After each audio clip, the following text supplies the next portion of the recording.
All right, we're here with UC Santa Barbara men's head coach Tim Vom Steeg and student athletes Andrew Kamienski and Isaiah Barber after a 2-1 win in the semifinal round of the 2024 Big West Men's Soccer Championship over UC Irvine. Coach, can you start us off with an opening statement, please? Sure. I think the stats sometimes they don't reveal things, but 11-2 in shots for them in the first half, and then we flipped that around to 13-5 in the second half. Again, same kind of story: 4-1 in corners, 7-3 in the second half.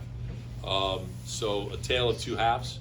Honestly, the goal notwithstanding, because I thought that came out of kind of nothing, because I thought we dominated the second half. We had to make a big adjustment. I shouldn't say big, but it was an adjustment. They opened up the game by flattening out their three defenders, using their goalie as a fourth center back. And, it's hard coaching-wise in playoffs to make adjustments during the half. So I thought Mitzner did a really good job of making a couple of big saves in the first half, which allowed us to go into halftime 0-0, gave us a chance to make the adjustments. I've always thought coaching-wise, when the other team owns the first half, you have then the advantage, because why would they change anything? So they didn't change anything, but we were able to make our adjustments. And Isaiah came in and did a really good job, because he did a specific role of taking away their left back that was kind of killing us. We went back to hard work up front. And in the end, we've been kind of asking our players, can we get a set piece? We haven't scored a set piece goal in like 10 games. At least it feels that. I think Haruki got a head ball back in the day. So we got the set piece goal, which is what you need in these games. And then, of course, I thought the whole second half was us trying to find the game winner.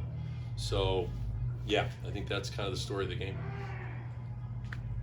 Coach, congratulations. Guys, congratulations. Coach, question for you. You guys lost to this same team last year in this very same game, and you guys beat them tonight. What does it feel like? Does it feel like a revenge game for you? Does it feel like a get back? Like, how do you guys feel right now?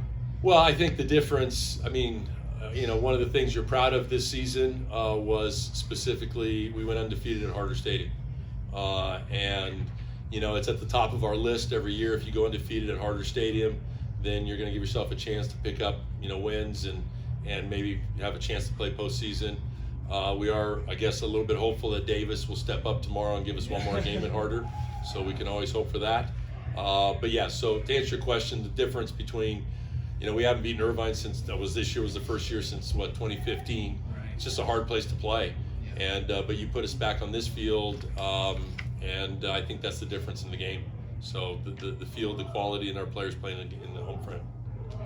All right, this question is more for you, Andrew. So I believe that was your first goal of the entire season. How does it feel that it was in a playoff game? It was big time. It was a big goal. We needed it. Going down 1-0 shows heart and passion from all the boys. We were pushing for it, and it was a big second half from everybody. Thank you.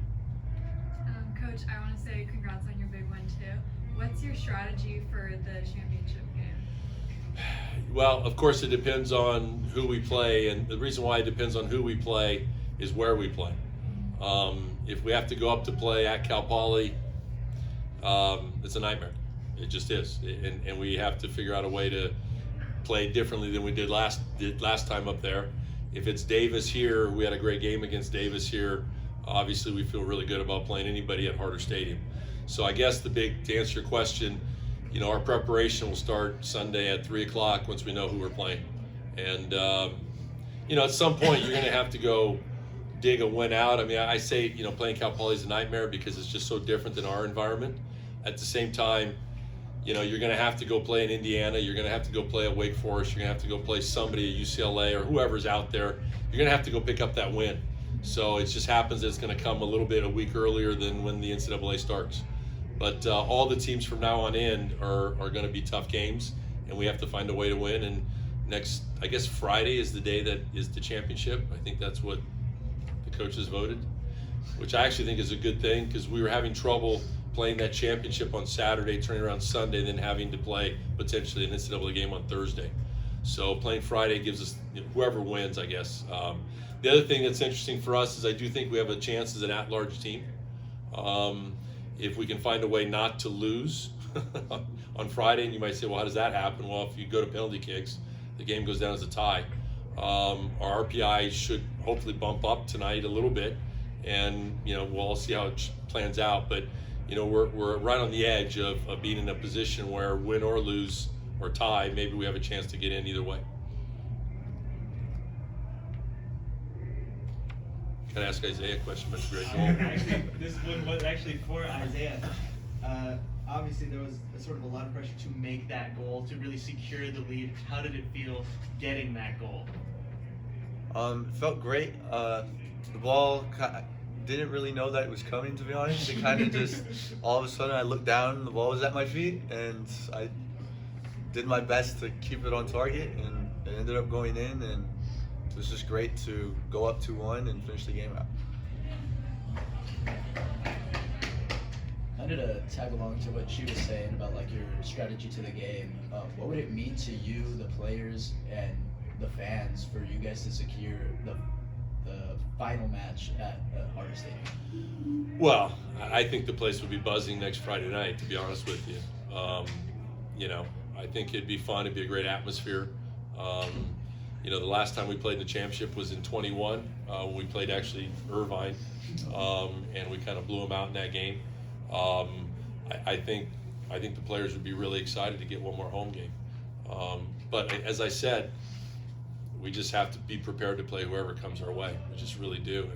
And so we have a day to, I think it's actually good for us to be able to sit and watch the game tomorrow. I think it's a disadvantage for them to play one day later and be, of course, front and center. So now we get to see who we're playing. So I think that's a little bit of an advantage.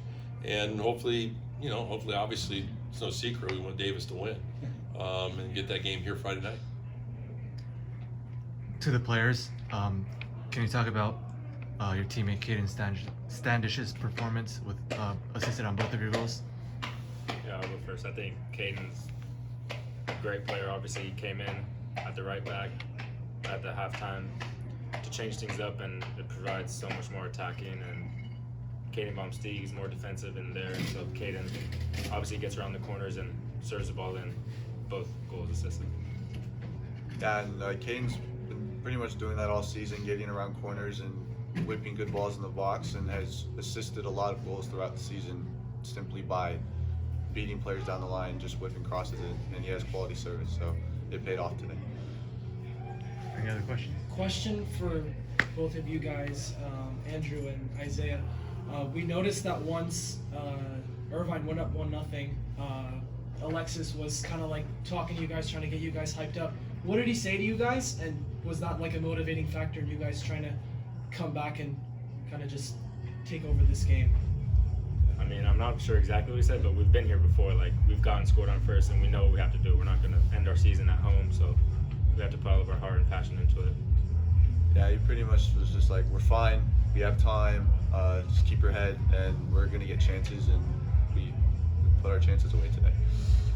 Thank you. Sorry. I wanted to ask you, how do you mentally prepare for these types of games? Honestly, I would say I tried not to think about it. To be honest, try not to think too much. Try not to get too stressed out, too nervous. Just try to go into the game thinking it's just another game. We've played hundreds, if not thousands, before, and it's just another game. I would say the opposite. I actually think about it a lot. I visualize, like, especially for this team, like how they're going to press or how they're going to step on me as a center back. So I just, like, in my head have an idea of where I'm going to go. I just think about it for the days before. One's a defender, one's a forward. Yeah. So that's all you really got to say here. This one's not going to think much about it. See the ball, kick the ball. Coach, throughout your coaching career, you've had many games where you've had your back against the wall, being down, whether it's 1-0 or you are tied. How do you always find a way to light a spark in your guys to be able to get back on top where you need to be? Well, as I said earlier, there's the preparation that goes into the game, and then what happens during the game. And I give him credit for the first half, but I'll take the second half. So I was all good once I saw what he did in the first half. I knew we could make a couple of adjustments, and again, credit to the players. We we do enough here at UCSB where we change things. Sometimes it's, midway through the season. Sometimes it's, in preparation for a game. And then sometimes like tonight, we were again out Manu, we were out Mikel, we were out. I mean, we're down some really good players. So tonight, we went in at halftime, and tonight was an in-game adjustment. And again, credit to the players. I enjoy coaching in postseason because it's when you have all your players' attention. And they'll listen, they follow directions because it's the end of the season if they don't. And so, look, it's great. It's great when the guys get rewarded.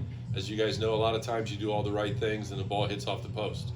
We also got Alexis, I thought, 3 good looks in the second half.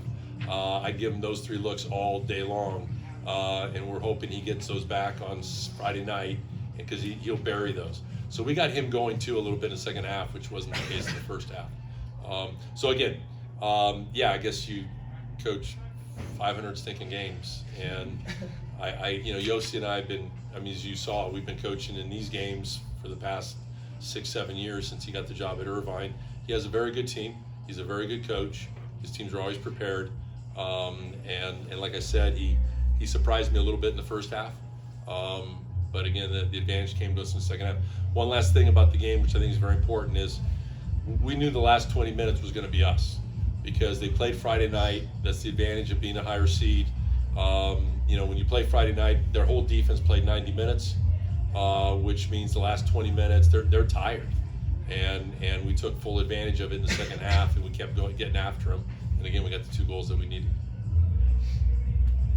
I have one question. It's kind of a funny question. I keep hearing you guys like the music jamming. How are you guys going to be celebrating this big win?